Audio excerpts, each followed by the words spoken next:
So, welcome to our chat about how to manage menopause when um, things get busy, basically, when life gets busy, but gets particularly busy in these 2 or 3 weeks before Christmas, and fitting in a lot of obligations, sometimes it feels like, and a lot of packing in your work to 3 weeks, and kind of making sure that everybody else is looked after, supported. If you're celebrating Christmas, there might be a Christmas list of gifts and things to do.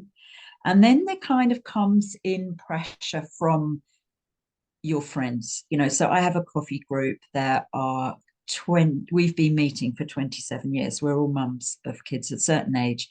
We've been meeting for 27 years on a Friday.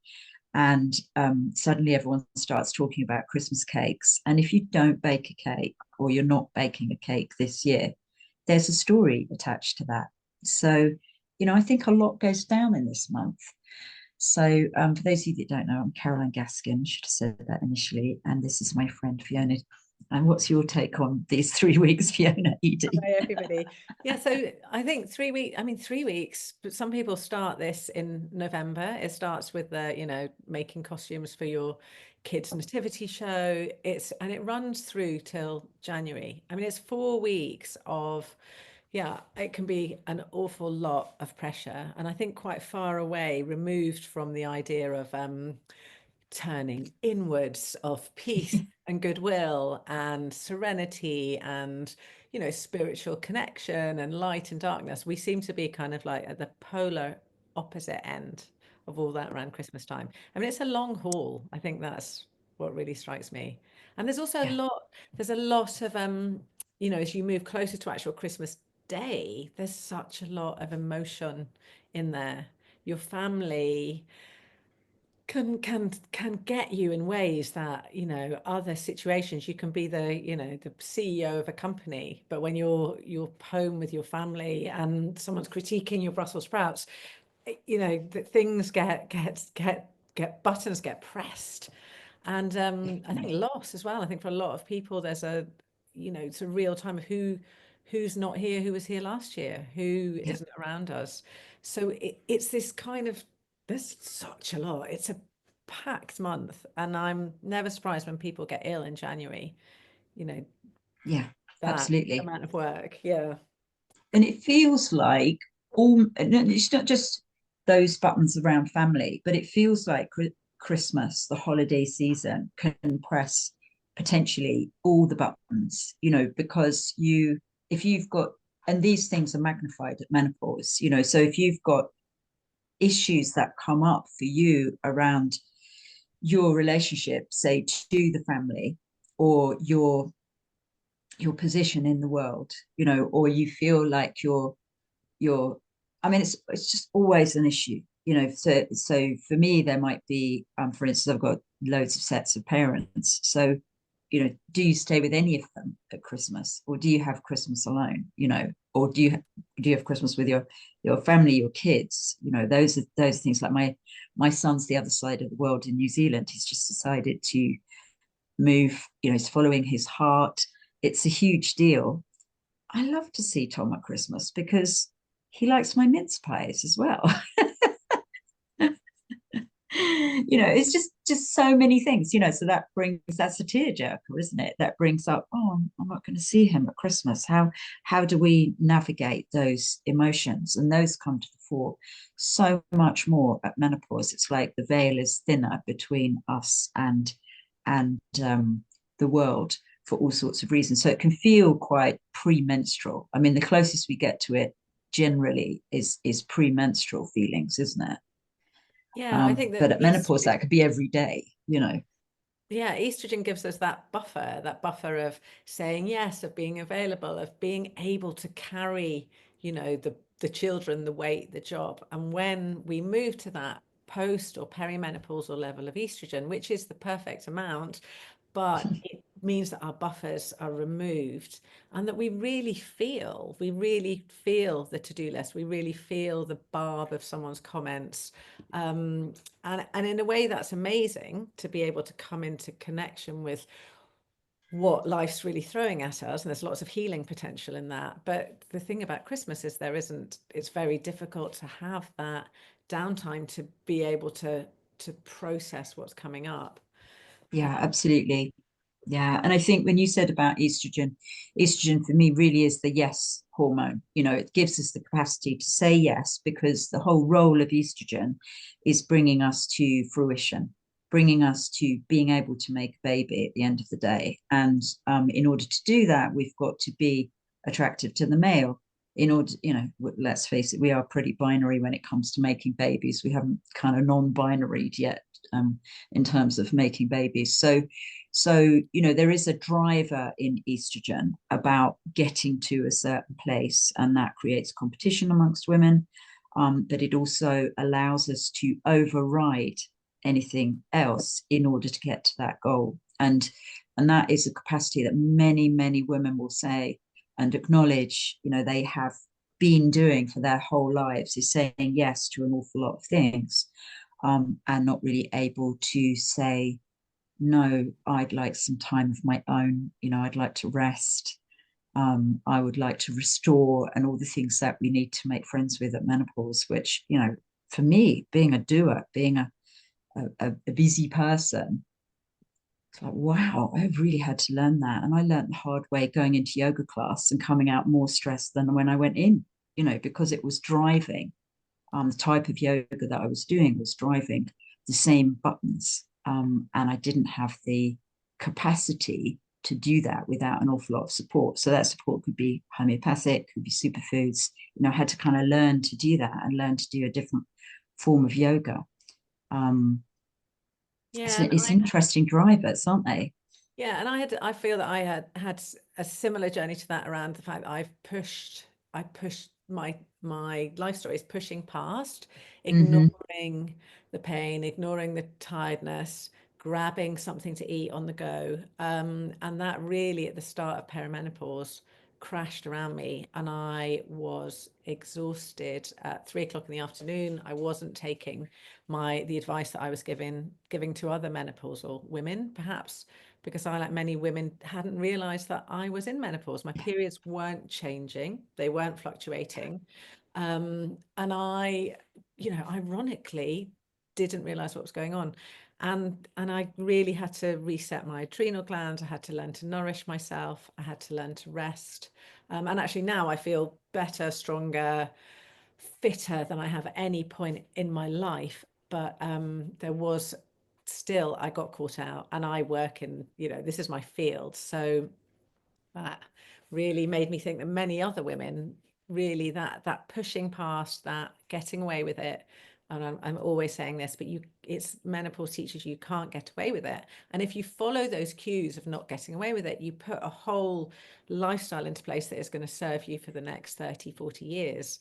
So, Yeah. getting away with it doesn't serve you. It serves you in reproductive years, because you are, your body's programmed to kind of sacrifice the self to create, to populate. And when you come into menopause, it doesn't serve you. You need to start looking after yourself, and that will serve you. And Yeah, I mean, that's really absolutely. our work as well. As so Caroline and I work together on the natural menopause course, and that course is really focusing on how to learn to be at menopause, so that you learn how to look after yourself in later years as well. Yeah, absolutely. I was just thinking about when you started talking about food, I was thinking about a blog I wrote once, which was, is it okay to eat Christmas cake through January? And I Oh was yeah, like, I and the remember that. answer is yes, as long as you eat a piece of cheese with it and your Christmas cake's got nuts in it. And why would that be? So it's like, if you're so those fruits that we make a Christmas cake or panaforte out of are actually really rich in calcium, really rich in a lot of the minerals that we need, and it's the sugar that's not our friend. So if we don't over sweeten it, if we use apples to sweeten the mincemeat, it's so easy actually to make our own. Maybe I could share my recipe in the email actually to go with that. I'm just going to put that down. The recipe I always use is Dorothy Slightholm from Yorkshire TV cookery books, and it's just the best recipe because, and in fact, I take a few things out of it, but the whole point is you've got all that stored goodness of lemon and orange rind. If you use the rind, the zest of the lemon when you make your mincemeat rather than buy that really sweet glacé stuff. Then you get the flavors of the fruit and you get the nutrients. There's a lot of nutrients in the peel. We kind of swamp it in sugar, which kind of isn't that great for us. It preserves it, but we don't need it to preserve that long in mincemeat that we're going to make and put in the fridge. In fact, you can keep it for a year because it has got sugar in it, but it's like the nature of what you put in. If you put those nutrients in, then your mincemeat or your Christmas cake can actually be really, really nourishing. Just eat it with some cheese so you've got some protein. Make sure it's got some good quality nuts in it so that you've got protein, fats, etc. And actually it becomes a whole meal. So, you've kind of got license to eat it as long as you balance it with other things. Yeah, and I think that's the other thing that goes. I mean, one of the big thing that goes out the window is what you're eating. I have Mm-hmm. eaten chocolate out of a child's stocking at 6 a.m. on Christmas Day, and then it's like a Bellini at 11, and then you wonder why you crashed, keeping that. And it's because it's very difficult to stick to, I have a very, I eat a lot of protein. I eat protein at all my meals. I stabilize my hormones through the way that I eat, and I support myself particularly with protein. And that can really go out of the window with sugar, with carbs, with simple carbs, and just the routine. You're eating at other people's houses. You're eating on their schedule. Um, so how do you make that fit work for you? What do you pack in do you take up some nuts in your suitcase Exactly. to That's get what I back was in the thinking. mood? Take like some nuts. I remember this time when I was working at the Active Birth Center. In the morning, I would always have a latte and a an almond croissant. And then I just realized that sitting down, sedentary lifestyle, and having that mid morning really wasn't good for my waistline. So I had a new boyfriend at the time, and one day he gave me a bag of um, lovely nuts, seeds, and dried fruits in a little paper bag to take into work. And I was like, wow, this is so much better than that almond croissant. And that tiny amount of nuts, seeds, and fruit really sustained me for a lot longer than the almond croissant. And then I swapped the latte for a flat white. So there was much less milk, and so there wasn't kind of filling up on the dairy and empty carbs. I was having a much more balanced drink and nutrients, tasty nutrients, in the nuts, the seeds, and the fruits. So it is possible to eat some protein at every meal. You just might have to take it with you if you're going away. Was what about some of the even a jar of peanut butter actually would be quite useful. Yeah, just having protein snacks, even Mm-hmm. and to have that chocolate at the end of your meal. That Yes. completely changes how it affects your blood sugar. If you have Yeah. pudding, if you have chocolates, if you have them close to bedtime, they're going to cause carnage with your blood sugar. If you have Yeah. them apart from food, because otherwise your gut can be nice lined with all the fiber and the fats of the meal, and it'll totally slow down how those sugars impact you. And Yeah. also the sugars in Absolutely. alcohol. I think the other one of the main things at Christmas is how we manage alcohol, which has a very different effect at menopause, at a time when liver enzymes are lower, at a time when our liver energy may well be quite weak. And yeah, alcohol, you may find that many women find that alcohol doesn't serve them in the same way it used to. But when Christmas comes, there's kind of that habit. Oh, this is what I do. This is how I celebrate, without actually thinking, does this serve me in this moment? And what's a Mm. better way how do I show up at the party um, if I'm not showing up with a bottle of wine and I haven't, got a margarita in my hand? So I Yeah, I really, mean, when I was listening to something the other day, which I was just driving and listening to the radio, and they talked about zebra drinking, and I was like, wow, what's that? And it's alternating your drink with a soft drink. And I thought that's actually a really interesting idea. I mean, we could choose a soft drink that didn't have lots of um, sugar in it, so we could take a bottle of sparkling water to the party and some limes to squeeze into it, for instance. And then the other thing that they were talking about was afternoon drinking, and actually saying, I'm going to go to an afternoon party and have a drink, and then not drink beyond 7 o'clock in the evening. And I thought that's really great advice, because exactly as you said earlier, that means that the sugar is not spiking you, so that you're much less likely to wake up at 3 a.m. if you stop drinking at 7 o'clock in the afternoon. So afternoon, if you're planning a party, for instance, at your house, um, make it an afternoon one, and then go home and relax in the evening and have something like a sour cherry juice, which will help you sleep and taste delicious. And it's kind of warm and cozy if you make it with hot water.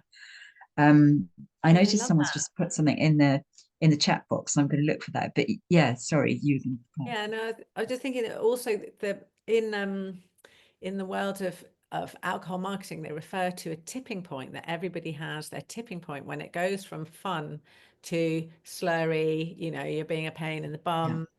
And I think our tipping point changes at menopause. So it's totally. really, your mine is one super nice drink that I'm all probably going to plan in advance, take with me, make sure I've got the ingredients for it, or if I'm going out, know that's the one I'm going to have, and then on to soft drinks or water, and have really nice soft drinks as well, so I don't feel that I'm missing out.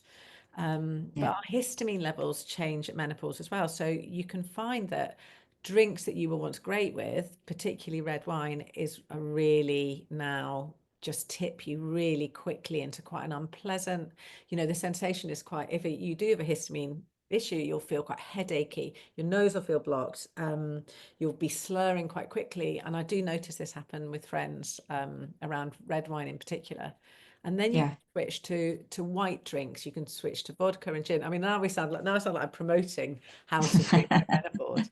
But I think No you don't. bonus codes for those. Yeah, yeah. It's just not deprivation, is it? It's how to get to still Yeah. have that element of fun if you are somebody that drinks. And if you're not, kudos to you as well.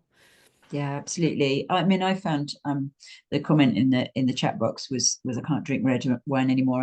I drink rosé, but actually rosé can for some women can also be quite a kind of histamine aggravator. So it means that we release too much histamine in response to it, and then we get that kind of sneezy, snuffly, wake up in the morning feeling blocked, like almost like you've got a cold or hay fever or something. And that's an indication that that particular um, foodstuff or drink is triggering too much histamine. So red wine, and in fact rosé for a lot of women. I find, and I really do like a glass of champagne, but if I was to drink 3 or 4 of those, I'm forgetful the next day. So it definitely, that would affect me in that way. And so it's important to listen in to you. I actually also, when it comes to non-alcoholic drinks, I like that seedlip. I think that's a really, really nice um, imitation of gin, actually. And again, when it comes to mixers, really going for good quality is really important. There's a lot of aspartame is not great for us. It's actually was originally developed as a military nerve poison. So, that's good enough reason for me, like, never to look at it. Yeah. And there's a ton of sugar, something like a tonic water, there's so much sugar in it. But actually, Mm, Fever Tree, they do a low sugar one that doesn't have mhm. sweetener. Because the problem is, yeah, you look for a low sugar and it will be full of those kind of toxins like Yeah, aspartame or a sugar replacement. Whereas you just want one with lower sugar, less sugar yeah, and more flavor. And there are those brands out there. And also definitely. all Mhm. those histamine drinks, for me, it's really the bubblies that will give me a terrible hot flash as well. Yeah, So histamine and hot flashes are really interlinked together. yeah, And this is the season. I feel like this is the season of hot flashes. There's Yes. So hot flashes are linked to our body releasing a stress hormone. So what when you are stressed, when there is a moment, perhaps when there's a confrontation about to happen, there is you're embarrassed, you know, or you're scared about something, then a hot flash will come very quickly. And I think in that moment, it's a really positive thing that your body's giving you an early warning system that you are getting Absolutely. stressed. And you Yeah. can really take note of that. You can Mm. take yourself out of the situation. Like, I'm having a hot flash, something is happening for me emotionally. Perhaps I don't really know what it is, but there's something uncomfortable. Someone's crossed a boundary, someone is making me uncomfortable, or Mhm. something. And I really find it in that moment as well, taking a breath, put your hands on your heart, and really appreciating that, in Chinese medicine, it would be considered that all through our lives, our heat is heading from our hearts down to our womb, where it can, create a loving nest. And in menopause, it's coming up the other way. It's coming up from our womb to bring us heart wisdom. To make us wise, to make us loving. So when this hot flash is coming, rather than resisting it, I think there's a moment to just put your hands on your heart, encourage that energy into your heart space, take a breath, smile if at all possible, and realize that something's coming up to be healed. Something's coming Yeah. up that you've been pushing past for years, and it wants your attention. And when you give it your attention, the next time that happens, you won't get the hot flash. So, Yeah. but I do think other people's heating, the red wine, the sugar, those all make your hot flashes worse. So really being kind about them, kind to yourself is really important. And a lot of women will experience hot flashes at menopause. The statistics are around about 80%, particularly when you Mm. finished your periods and you're no longer ovulating, and your estrogen is now dropping to that perfect postmenopausal range. The hot flashes can come up, and I think Christmas is the season where they can turn into an inferno. So Yeah. keeping them, appreciating them if at all you can, I think is really helpful. Yeah. I mean, I used to get hot flushes when I had cycled to work, and that could be quite nice. I quite liked cycling to work, but it taught me to be more timely, to arrive earlier to work, and that actually was good for me not to be pressurized. That's what it taught me was to not pack too much into my diary, to give myself time to arrive. So even turning up earlier to the party to enjoy that kind of peaceful moment before it all gets to there's that kind of point, isn't there, in the middle of a party when it just gets to fever pitch, and it's just, I call it peak party, where the house or the space in which you are just gets so noisy and everybody's so enjoying themselves, but that can be incredibly intense. And yeah, just buying yourself time, and as you say, stepping away from the fire, very Yeah, literally. Um, which is something, again, as women, when we're, perhaps we are responsible for the cooking and we are responsible for the presents, and there's a there's that thing we've been doing for years of staying there, of taking on more, of not leaving the room when we needed to. And this is sort of a Absolutely. lesson in learning to look after yourself, that we're given. And I think that's really the big message that I'm going to be working on this Christmas, Mhm. is just stopping the patterns that I've always got, the people pleasing, and just taking myself out and having that Yeah. moment. Yeah. I mean, a question that's just come into the chat box is, why do histamine levels, why do we react so readily at menopause? I react to many more things than I used to. And that's really is calling us to pause and say, do I want that thing in my life anymore? And sometimes that can be a bit of a wrestle, because it can be, do I want that person in my life? And I'm several years post menopause, but I had friends staying that I've known for 40 years this weekend. And, so I've just finished washing and folding the sheets and the towels after the weekend.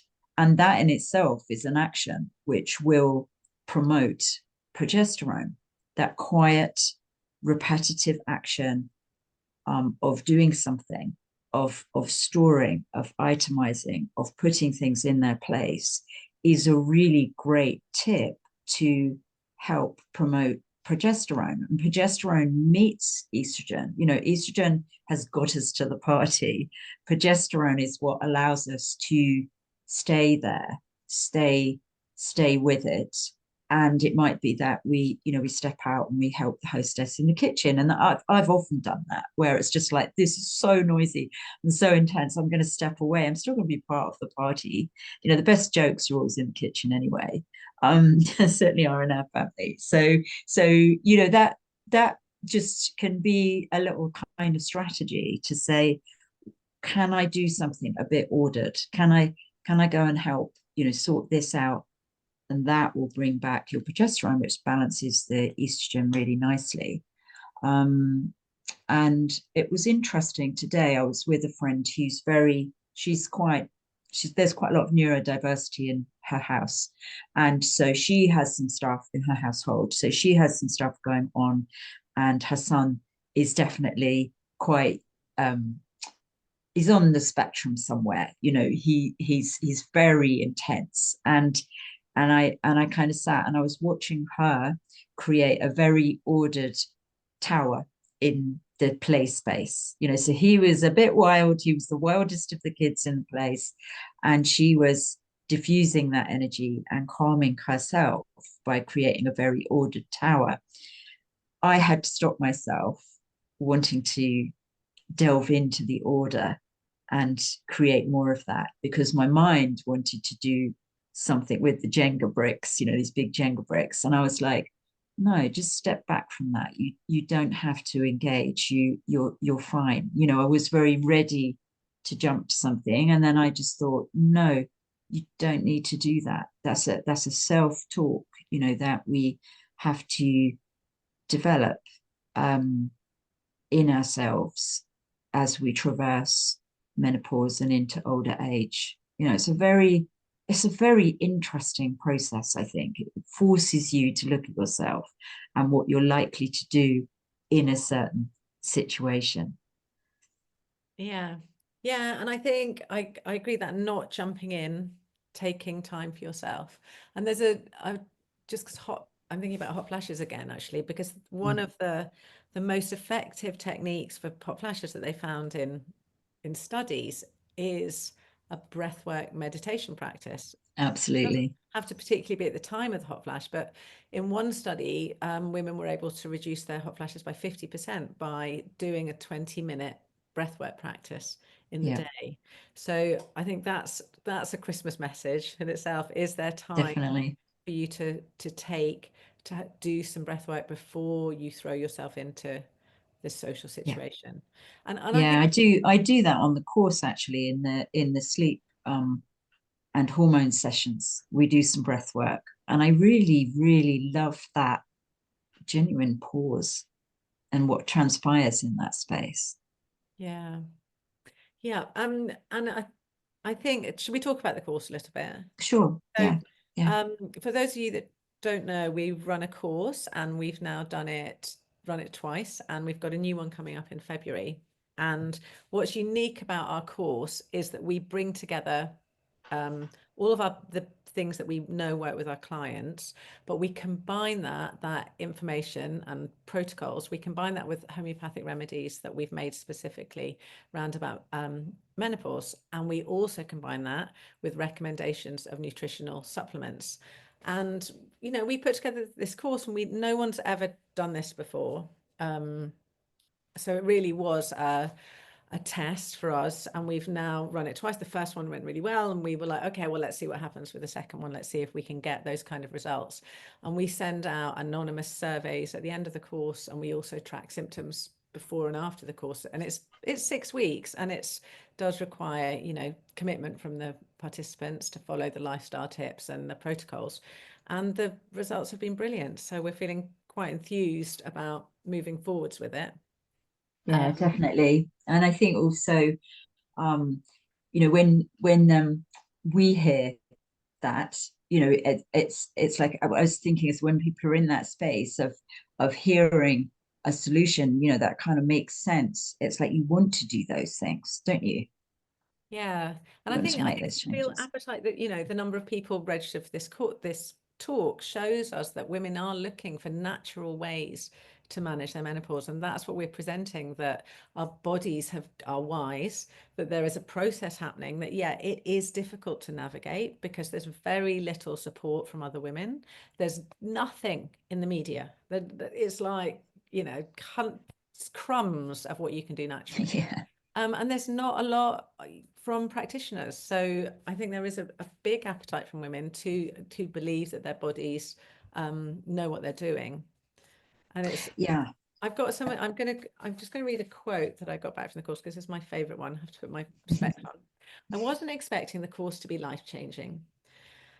Um, but it has changed the way I think about my body and the environment around me. The facilitators have imparted both useful information, that's us, and profound insights, and have encouraged me to think of this stage of life as more than a clutch of symptoms to be managed, but a process of discovery and empowerment.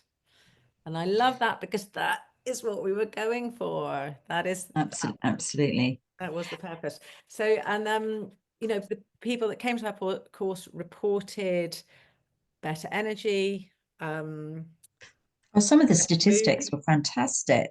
That I Yeah, was completely bowled over by that on the first week. In the third session, when people shared, so it's 3 weeks in, 3 weeks on the homeopathic remedies and putting into place things that you'd shared and I'd shared. And this was 3 weeks in only, so halfway through. And everybody had experienced something very stressful that week and said they handled it completely differently and felt differently at the other side. I was amazed. yeah, I've got them written here. So we had 80% experienced improved energy, 60% improved mood, 60% improved sleep. Loads of people had different menopause symptoms changed. So I think our message in this is that there is so much you can do around navigating menopause naturally, that there Yeah. are solutions that have been tried and tested for hundreds, if not thousands of years, that are available to all of us. And that, you know, Caroline in particular does a lot of work around generating communities of women in her Facebook group and her Instagram. So yeah, we, you know, just Yeah. want to work a bit I think more around this. I know when I read that quote that you just read, I felt really emotional. I was like, okay, my work's done. Well, your work's never done because, you know, something else will pop up and you'll be like, oh, yeah, clearly my work in this field is not done. But I think the bit that jumped out to me about what you just read today is encouraged me to think of this stage of life as more than a clutch of symptoms, because so much of what is out there is about the clutch of symptoms and is not about solution. And to be able to sort of say with pride, really, I am managing this aspect of my menopause in a very simple way. And without having to, without having to kind of like bust your wallet, so much is about spend, spend, spend as well. And while we do talk about, there's certain supplements that are really, really helpful, starting with a good baseline means that you don't have to reach for, the latest thing. So that kind of clutch of symptoms to be managed is really a very medical approach. And there's so much more, that is holistic. Um, I just wanted to read one. It says, the course has been supportive in helping me reflect on my own menopause symptoms, to stop ignoring them and hoping they will just go away. I mean, I definitely was guilty of that at times. The course has provided tools and knowledge to put a plan together, prioritize self care, and invest in those non negotiable supplements to help me through. I enjoyed the explanation that hormones will settle and that there is light at the end of the tunnel. And I think that really, when we're in that space of feeling like there is no light at the end of the tunnel, somebody's just put something in the chat box which I wanted to read. What if we feel we don't feel we have the yes in the first place for anything? How do we get the yes part back? So that feeling indifferent, a loss of sense of self or purpose, I think can really, really strike us at menopause. I mean, I have some favorite homeopathic remedies for those kind of emotions, but it also could show us that there is a lack of minerals, for instance, a lack of a baseline of minerals, which is so easy to begin to encourage with something as simple as getting magnesium into your life every day. And once we've got that baseline of magnesium every day, total baseline for every phase of menopause, then we can begin to add in other minerals, which will bring that energy back up. And as an example, I saw a friend yesterday who started in her healing practice, and I thought, she looks tired. I'm going to suggest that she remembers the ionic minerals that I encouraged her to take some time ago, because when you run a busy practice, you need that baseline. So important, isn't it? Yeah, and I think that that position of not having the yes in you, that is not having a yes to life. That's not having a Yeah. yes to opportunity. It doesn't have to be. I no longer have a yes for parties. I spent my whole life partying, and now I became much more socially sensitive Mm-hmm. around about menopause. But I tuned into that, and I go to parties early, I leave early. I make sure I chat to Try. people I want to chat to, and I kind of am quite limited. I kind of know what I want to get out of them, and I know that I want to get back to bed. But I had lots of yeses for other things, Yeah. things that I've always wanted to do. One of the things that I've been sharing on Instagram recently was learning how to surf. Middle-aged Yeah. woman, live nowhere near the sea. I live in London. It's like hours for me to drive to the beach. And I am now like so chuffed with myself. I am pretty good at surfing, and I never expected that for menopause. So it is inspiring. a time of huge creativity. We asked, when I shared the surfing story to our last participants, and we said to them, what is on your bucket list? And the responses of people coming back at the end of the course who were learning instruments, setting up bands, starting companies, the the the the amount of creative potential in a menopausal woman is enormous. So that Yeah. idea of it just as depletion and lack is the opposite of what happens when you're, yeah, but when I hear somebody saying they can't say yes, I'm thinking poorly nourished, Mm. exhausted adrenal glands. I'm thinking worn out by boundaries, by having boundaries overcome by people all the time. And Yeah. this is a situation that I totally resonate with myself a few years ago, but there is definitely a pathway through it for absolute sure. And we're trying to start a community of women who give that vibration of, menopause is this very powerful time. Yeah. I'm excited.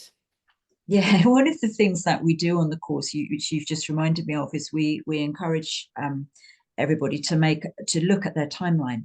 And when you said about feeling tired or feeling weak or depleted, that was definitely the case for me. That there was an underlying, there's a capacity to override, and therefore an underlying, eventually, exhaustion. And it actually had been showing up for me very clearly. It's just that we don't know how to read it, because none of us, even me, Fiona, GP, none of us have been taught menopause as a specific subject. So it's only recently that it's coming in to be a specific subject for medical practitioners. And so even I wasn't looking at my hormonal profile and saying, do you know what? Before every period, my energy was low, my body temperature would dip, I'd get chilly, I would feel tired. I would feel wired and not able to sleep. Even going as far back as my early 20s, I noted that I could drink, to come back to the alcohol, I could drink more alcohol before my periods. That was my adrenal glands overriding the fact that I needed to rest at that time in my cycle and just literally pause to allow, my period to come. And really, the organ that was speaking through all of that was the thyroid. And it only came up and grabbed me aged 46 and said, Caroline, you've really got to do something about this. And it manifested, as you said earlier, absolute crashing at 3 in the afternoon and my hair falling. And then I went and did some bioresonance. One of the other things we do on the course is we help you signpost to things that are appropriate for you to find the solutions. So, the baseline might have been get magnesium into my life, draw up nutrients more efficiently. What was I going to do specifically for my thyroid? And I did some bioresonance, and some great homeopathic remedies showed up. But what really showed up was the fact that I needed to eat protein at every meal in order to rewire and rebuild and get that energy back, because it was massively depleted. And that's a really interesting personal journey. But my kind of motive, I guess, is that I have to support other women into doing that as well. Yeah. And I do. That's my fate. I run a lot of Dutch tests, which is a functional medicine Mm. test to look at hormones. And it's really, the results I see really run counter to this story that we have, that all our menopause symptoms are due to not having enough estrogen. And what I see is women in really good postmenopausal range of estrogen, but it is other things that are going on. It is adrenals, it is cortisol, and it's the way our bodies Yeah. are detoxifying and methylating that's causing the problems, and often nutritional issues. So Yeah. it is not what it seems, and it's not what we're being told. And there's so little research. I'm very interested in, journals and what's being printed, and the amount of research. I mean, I know that everybody knows, we all know the story that drugs are tested on men, that no one's considered what they do in women's bodies, that Yes. tested them at different times of the cycle. Mm-hmm. These kind of shocking statistics around medicine and women. But what is known about the menopause? I mean, nobody knows what hot flashes are for. We know that that 80% of women have them, that they had them 100 years ago in some research I was looking at, that it's something to do with the hypothalamus, that it's something to do with brain tissue expanding, a bit like Mm. post-pregnancy, where you get this bigger brain, whereas everyone tells us our brains are sort of shriveling and drying up. So there's something wise happening in the body. They seem to be protective against brain fog, but nobody knows. And that's just astonishing to me.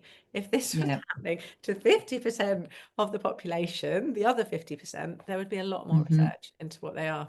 Oh, but there was a Yeah, really good bit totally. of research out around when you have hot flashes before your periods have stopped, that this piece of research came out this week, that is tied into your insulin levels.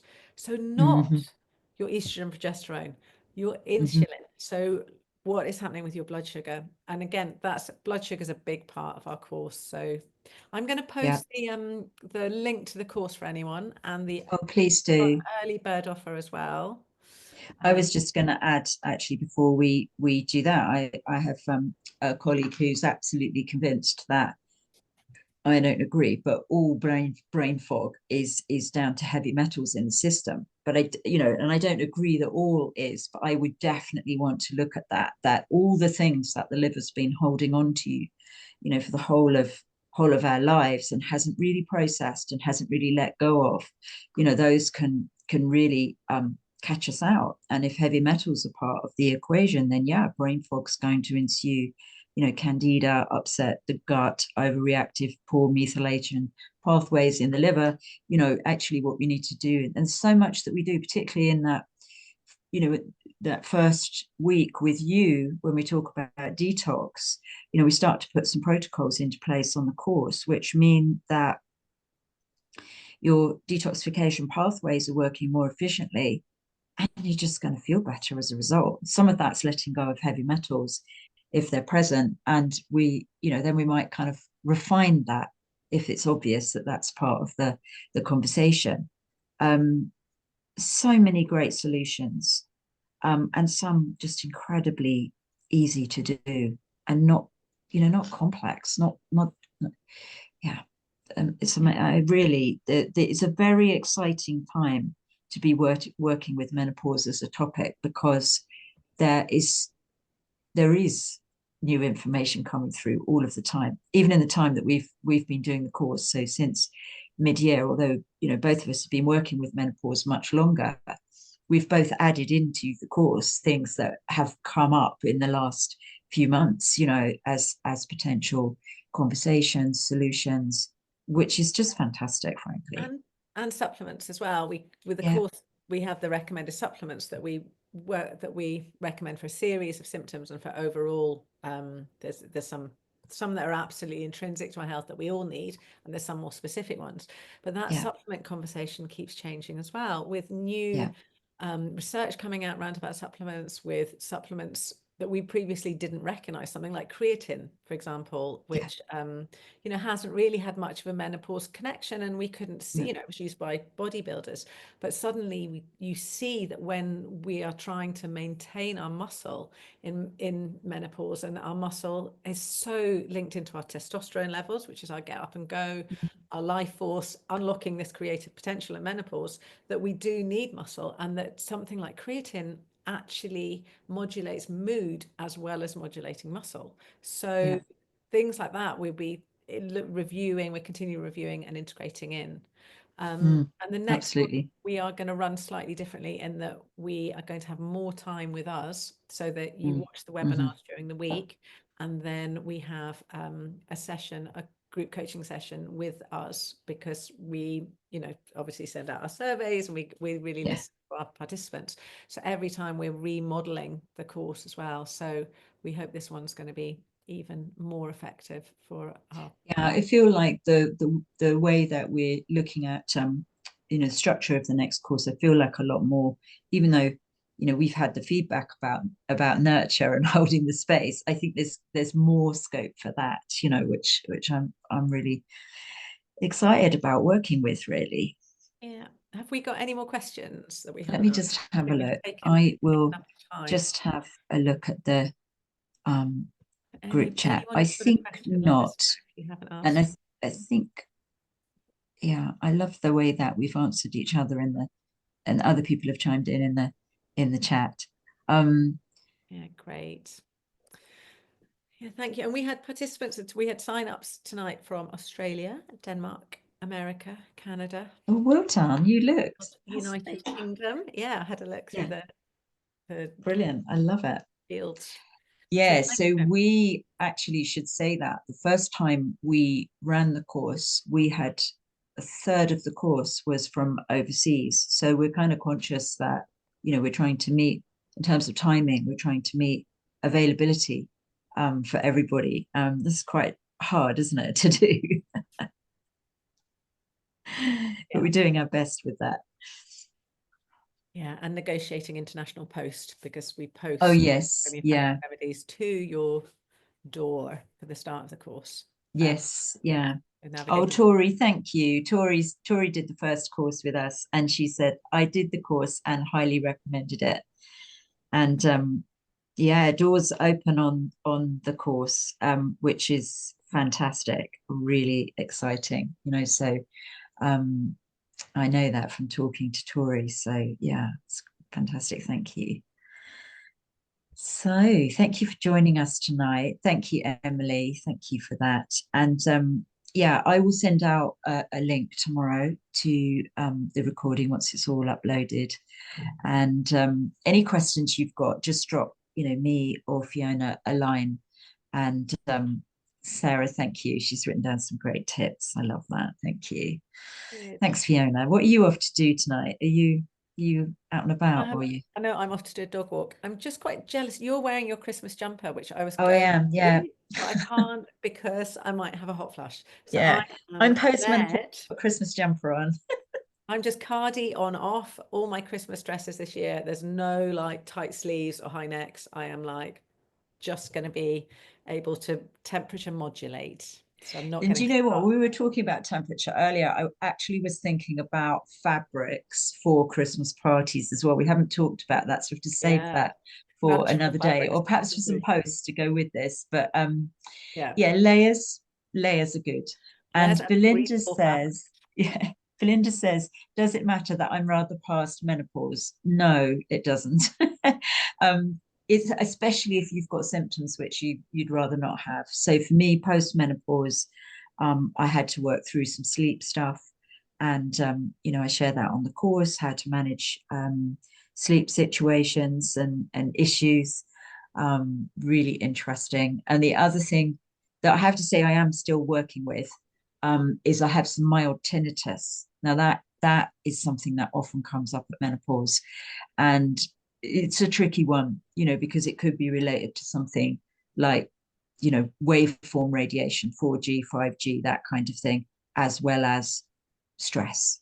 So if I drink a lot of coffee, which I don't anymore, but if I was to drink 2 coffees a day, probably that tinnitus would ramp up a bit. So I know it's where it's related. And the upshot is I really need to do the Dutch test that Fiona talks about and works with. Yes, we haven't done one on you. So yeah, and I think what I'm going to do is do the Dutch test, but do it live through my podcast. I think that'd be really interesting. Okay, Fiona, what do I do with this? Cool. Oh, thank you all so much for joining. And yeah, we're here for you. So shout out if you need us. Lovely. Thank you all for coming. Thank you for your support, and have a lovely Christmas. Yeah, have a Lovely, great Christmas relax, time. turning Yeah, in, time for yourself, breathe. restorative. Yes, early drinking, all those things. Fantastic. Thank you.